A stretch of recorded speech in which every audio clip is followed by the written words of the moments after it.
Yo, what's going on everyone? Miles Midoriya here with a review and recap of All-American Homecoming Season 2, Episode 12. In the beginning, we see Cam and what looks to be his line brothers delivering things for the Masquerade Ball. Thea got something from Damon. I was thinking this must have been before the breakup, and he got her a necklace. I said, this dude got some money. They did mention Billy in this episode. Simone called Jordan and left a message about it saying that her and the Brinkson fam are there for him and Olivia. She told Nate she wishes there was more she could say and do, and Nate said, who are you? And she didn't answer, and she said she needs to focus on getting Keisha's choreography down. Also, each pledge has to host an alumni that's in town for the event. Nate asked, how are things with Damon after the whole let's be friends thing? She said it was fine. I don't know, she probably still thinking about it. All of a sudden there was a knock at the door. It was Cam with the delivery to Nate from someone he doesn't know. In the next scene, this dude JR is happy about the Masquerade Ball, telling Damon he got a vintage stretch limo, but Damon told him he's not going. When they made plans, he was with Thea. Now he's not with anybody. JR talking about he gonna help him get a date. Man, you already know who he want to talk to. You making him get a date. Then it goes to Marcus talking to Amara about the Masquerade Ball and how they missed their chance the first time. She said she did have a good dress back then. Since they are trying to get back together, Marcus asked her about HR. She said they told her that as long as their personal relationship predated their business one, which it did, it shouldn't be an issue, but it's the optics that she's worried about. Marcus told her they're getting ahead of themselves, they don't know where it's going, and to start with the date and leave everything up to him, and she agreed. Thea meets up with Damon bringing a necklace he got her, and he let her know it was before they broke up. He forgot to cancel it. She said she figured, and she said the necklace is nice. He did a good job picking it out. When she tried to give it back, he told her that he got that for her. It's for her to keep, and whenever she wears it, he knows she will look amazing in it, and she decided to keep it. After he left, she got a text from her mom. It was an old picture of her and someone else. She's in the workout room, and Rome pops up. We haven't seen this character in a while. She shows him the picture, and it was her and Iris McDonald. That was a character we seen in episode 9. Thea had mentioned how she won against her back in the day and how Iris is a world champion tennis player, and she didn't say it in a bad way, but she's there talking to him. Rome said he understands and told her he's graduating and playing in the pro circuit soon. She's a sophomore coming back from an injury stronger than ever, so maybe her getting that photo is a sign. She said to go pro, and he said yeah, to sign up for a challenger. See how she stacks up against the pros. She told him if she does that, she'd be essentially saying she's leaving Brinkson. Rome said, what's the alternative? Stay at Brinkson and talk about the glory days when she beat a champion? I'm not too sure on that one. She should only try for a challenger match if she feels like she's ready. I think one more year playing there wouldn't be bad, but going for a match could push her more towards her dreams. Each one has their pros and cons. I think her staying at college would be good at least for another year. Moving along, Simone meets up with one of the alumni. She could tell Simone was nervous, and she told her to call her Charlotte and to relax. Simone asked her, how did they start? Charlotte told her to tell her about herself and where she's going. Simone started talking to her about tennis, and Charlotte asked, is that all she's about? What's her 3-year plan? She told her she doesn't know, she's a freshman, there's still time. Then Charlotte asked Simone what she's doing that summer. Simone said she didn't know. Charlotte told her that PKZ wants leaders. She has to think ahead, and if she can and won't do that, then PKZ is not for her. While Simone was going to respond, Charlotte is talking to someone telling them that she tried to contact them, but they didn't reply. It was Orlando. It turns out that she's his sister. Orlando was wondering why his sister was there, and she said because of the Masquerade Ball. Then she asked Simone, how well does she know her brother? Charlotte started getting mad at Simone a little bit. She told her that she doesn't have any plans for the future, but her present is about breaking PKZ rules while online.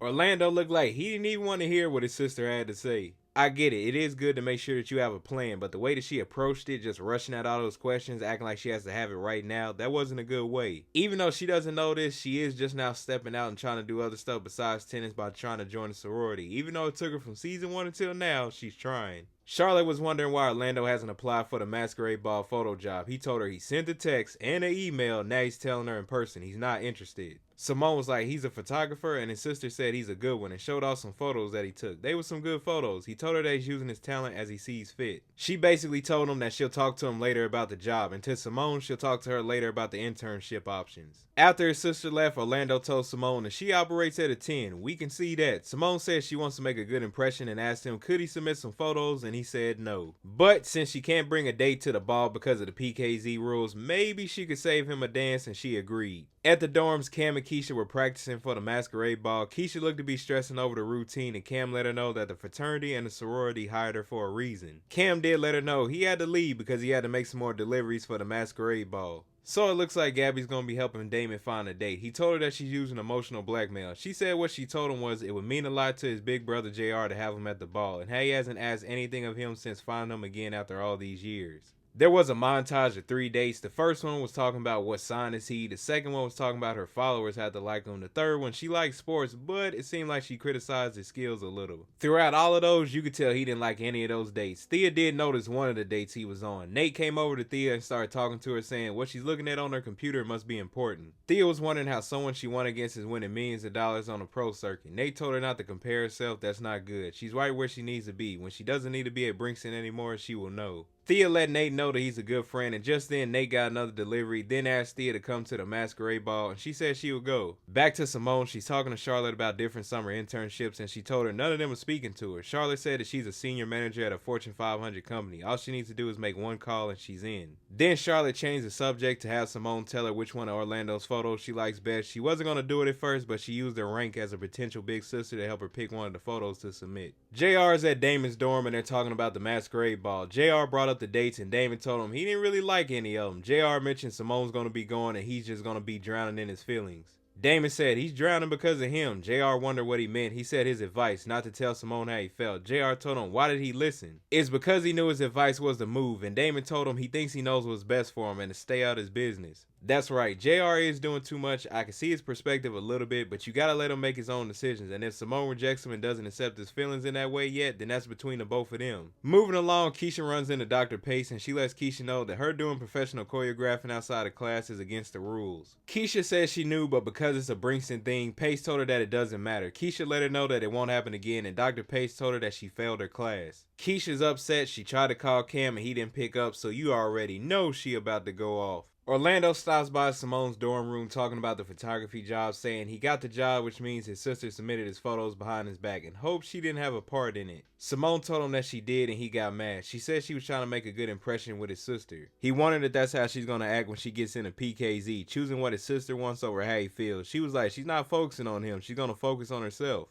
Simone told him no one's forcing him to take the job. He told her they are. Charlotte told the whole family and now they're pressuring him. Simone said it's because they know he loves photography, why won't he take a chance? Orlando made a good point that when your passion becomes your profession, it changes. That is correct. Something that you're doing for fun turned into a job starts to become something you put pressure on, and it takes a minute to adjust where you still have fun with it while also doing it as a job. Simone told him his struggle with being in the spotlight, maybe his resistance with sharing his work, is because it would bring attention he doesn't want. After that, she said it was time for him to leave and she has to go to dance rehearsal. At the dance rehearsal, you could tell Keisha's mad. She's picking on Cam, saying he's messing up, and one of those times it was actually Simone that messed up. When Simone spoke up, she realized she was doing too much and ended practice. Keisha tried to talk to Cam after practice, but he didn't want to hear it. He told her he doesn't know what's going on with her, but whatever it is, it ain't it. She could have just told him before they started dance rehearsal. The first time she called, he might have been busy and couldn't pick up the phone. She didn't have to pick on him like that. Amara's in the cafeteria and she got a package for the Masquerade ball. And of course it's for Marcus. He not playing around. Thea popped up and since they haven't talked in a while, Amara let her know that if she needs her, she's there for her, which she did. She was mentioning she was thinking about going pro and also she's been working on something in therapy. That being excellent in tennis doesn't have to come at the cost of everything else in her life. She can have love and be the best on the court. She misses Damon, that it was a mistake breaking up with him and telling him that is scary. Amara told her that sometimes the things worth fighting for are the very things that scare us the most. I'm glad she's working on doing more outside of tennis. Besides the love part, it's okay to have other things she focuses on besides tennis. Over at the dorms, Damon and Cam are talking. He noticed he's been working out a lot. He said that thing with Simone must be different. Damon said he don't know what he's talking about, but he told him he heard Keisha and Nate talking about him a lot.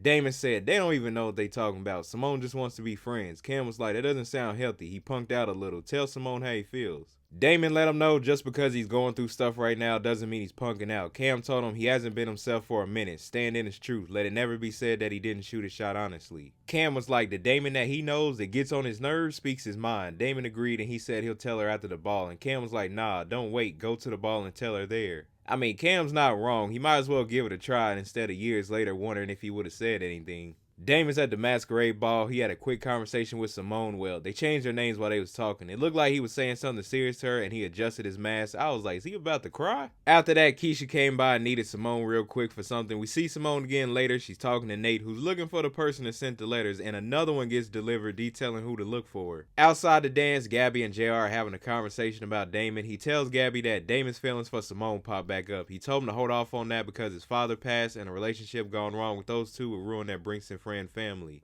Gabby let him know he doesn't know if it would have went wrong. It's none of his business. And she was mad he didn't tell her the tea on them. She wouldn't have tried to set him up with a date. JR was like he was just trying to help him out. Gabby told him leaving him alone is the best way to help him out. Plus, the way he's been staring at Simone is something deeper than heartbreak. Then tells him to make things right with Damon. Back inside the dance, Damon runs into Thea. They're dancing and talking, and she tells him that their breakup was a mistake, and he tells her that he's not in the right headspace. She says she knows his father just passed. She can help him through it, but he says it's not just that. He's dealing with a lot right now, and he thinks it's important that he processes all of it himself. Damon let her know that he will always care about her, but he thinks she made the right call breaking up. Damon does have some stuff to work on in the process, and if whatever him and Simone have, he wouldn't want to drag Thea into it. I'm glad Thea took a chance, and it's nice to see her show some growth, because the old Thea probably wouldn't have did that. The next part was when they had the masquerade dance. It was nice. Like usual, Keisha put together a good routine. In the next scene, we see Marcus and Amara meet up for their date. He told her that he's not asking for a clean slate, but he's asking for a chance to show her that he's not the man who disappears anymore, but he's the man who stays. They end up dancing, and it seemed like they enjoyed the night. Back at the masquerade ball, Nate runs into whoever sent the letters. They dance, and I knew they was going to do this, but the person disappears after the dance. Nate noticed that the person dropped a pin, and the initial said RC on it. We may have seen this character before, but comment below if you know who it is. Orlando's talking with Simone, and he says she was right. He was living in fear, and he owes it to himself to see what he can make of photography, so he apologized. Simone apologized as well because she was using him to get in good with Charlotte. The more she pressed her to think about her future, the more she ran from it. Orlando asked her why. She said her mom planned her whole life, so nothing she ever wanted mattered. He said now that she has the power to decide, she's scared she's gonna make the wrong choices. Simone let him know that choosing Brinkston over Stanford was scary enough. Orlando tells her he gets that, but discovery can be exciting. Isn't that what college is all about? Finding yourself. So they cool again.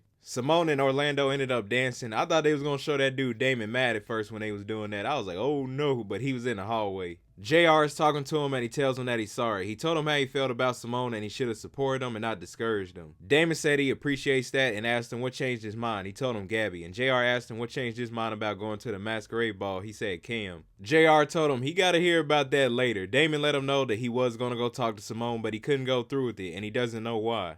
JR let him know he was afraid if she didn't return his feelings, he'd lose one of his best friends. Damon said he put that in his head, and JR said he was wrong. Truth is, him and Simone have never been just friends. Not since the first day on the quad, his feelings have been so much more than that. And who knows, she might even return his feelings, and whatever happens next, he will be there to listen to him. So he decided he was going to go talk to her. Shout out to JR for realizing it's Damon's decision to make, and if it works, it works. If it doesn't, it doesn't. Cam and Keisha finally have a talk. He was wondering why she was acting the way she did earlier. She told him that she needed him this weekend, and then suddenly it seemed like all of his new friends came first. He let her know that's not even a little true. He always shows up for her. That is true. He does his best to be there for her when she needs him, even before they dated. Keisha was like she knows before an organization he joined just for scholarships. He spends a lot of time with them. He said he originally joined for that, but the fraternity gave him something that he didn't think he'd find after football, a brotherhood. The fraternity gave that back to him, and he's not going to apologize for wanting that for himself. She said he shouldn't have to, and she's happy for him, and that Dr. Pace really got into her head. Cam did not want to hear that name. He asked her, what did she do now? Keisha told him that she's going to flunk her because students can't take paid gigs. Cam told her she's way too good to go out like that, and they're going to find a way to get her out of it. Moving along, Simone finds Charlotte, and she tells her that she loves tennis. She believes it's her future, but she's really excited to see what else is out there for her, and she'd love it if she would guide her along the way. Charlotte told her once she crossed, she won't only have a big sister, but a mentor for life.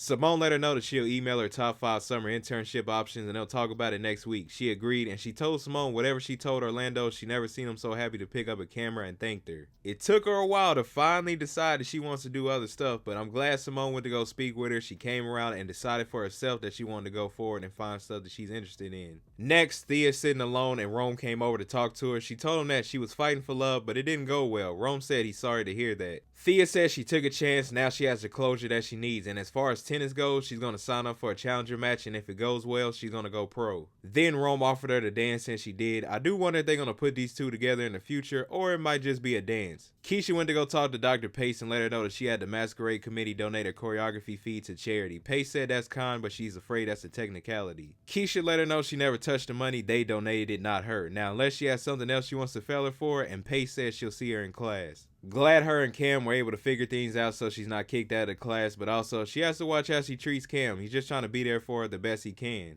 The next quick scene was Marcus walking Amara to her apartment. He was about to leave, but she wanted him to stay, so those two ended up spending the night together. Back to Simone, she got a text from Jordan. He thanked her for reaching out, and also it looks like he's worried about Olivia. Just then, Damon showed up, they started talking. She said, why did she get the feeling that they can't go back to being friends? He said he hasn't been completely honest about his feelings. He told Simone that he loves her, he wants more, but if she doesn't, he will respect that. The choice is hers, and that's where the episode ends. Overall, it was a cool episode. For the Damon and Simone part, maybe this is an unpopular opinion, but it's not like I wouldn't mind seeing these two together, but I still think they need to take things slowly. I don't think Simone will rush a response because of Orlando, because he cares about her as well. I don't agree with the way JR handled it, but I can see his perspective a little on if Damon has processed everything. I did see some people online saying Damon is rushing it a little bit, and I can see that perspective, but we have seen from the past season and the one episode in All American where he first was introduced that they are trying to build a connection there between the two of them. We'll just have to see how it goes. If it works, it works. If it doesn't, it doesn't. But y'all let me know in the comment section down below, what did you think about the episode and what was your favorite part from it? Here's some All American Homecoming content. Thank you all for watching this video, and I'll see you in the next one.